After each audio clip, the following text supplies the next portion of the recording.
இந்த பர்வதராஜ குலத்தில் ஒரிஜினல் அவங்க பார்த்தீங்கன்னா மீனவ சமுதாயம், அவங்க தொழிலே மீனவர்கள் தான்.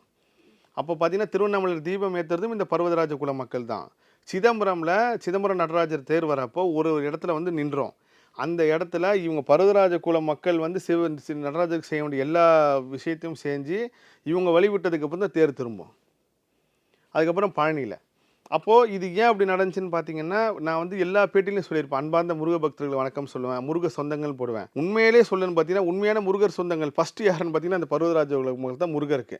ஏன் சார் அப்படி அவங்க? ஏன்னா, முருகரோட அம்மா வந்து பராசக்தி. பராசக்தியோட தந்தை வந்து பர்வதராஜன். அவரு தான் நீங்க திருவிளையாடல் படம் பார்த்துருப்பீங்க. அந்த மீனவ சமுதாயமா சிவபெருமான் அந்த ஒரு திருவிழா அந்த மாரி பர்வதராஜ குலத்திலேருந்து வந்தவங்க தான் இந்த பர்வதராஜ மக்கள். நீங்க ரொம்ப பிராக்டிகலா யோசிச்சு பார்த்தீங்கன்னா, முருகரோட அம்மா பராசக்தி, பராசக்தியோட அப்பா வந்து பர்வதராஜன். அவங்களோட வம்சாவளியில வந்தவங்க தான் இவங்க எல்லாருமே. முருகனுக்கு இந்த மக்கள் எல்லாமே தாத்தா வீட்டு சொந்தம். இப்போ நீங்க பொதுவா பார்த்தீங்கன்னா, பாட்டி தாத்தானாலே நான் வந்து நம்ம எல்லாருமே ஒரு சந்தோஷமா இருக்கலாம். அவங்க ஸ்கூல் லீவ்ல வந்து பாட்டி தாத்தா பார்க்க போறோம். அந்த மாரி இவர் முருகன் வந்து அம்மாக்காக செஞ்ச விஷயம் தான் இந்த பர்வதராஜ குல மக்கள் நைட்டு தங்க வச்சு, அவங்களுக்கு வந்து எல்லா விஷயமும் செய்றது.